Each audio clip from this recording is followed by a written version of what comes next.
હા, આપણે જે ઘટના બનેલ હતી ત્યાર પછી પોલીસ વિભાગ તરફથી આપણને જોય ટ્રેન 10 દિવસ માટે બંધ કરવાનો આદેશ આપ્યો હતો, સૂચના આપેલ હતી, જે મુજબ આપણે બંધ રાખેલ હતી. ત્યાર પછી ગયા મહિને ગૌરી વ્રત દરમિયાન પોલીસ કમિશનર સાહેબે આપણને જોય ટ્રેન શરૂ કરવા માટે મંજૂરી આપેલ હતી.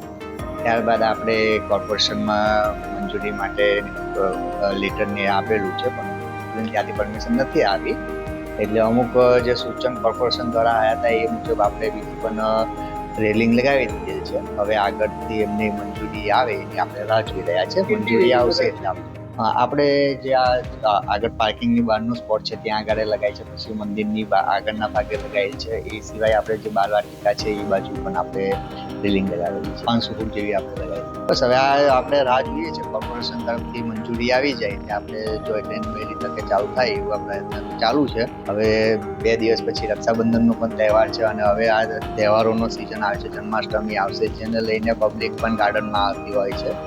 તો જોય ટ્રેન આપણી ચાલુ હોય તો કેવું પબ્લિક જે આવે છે, સહેલાણીઓ જે ગાર્ડનમાં આવે છે એ લોકોને આનો લાભ મળી શકે.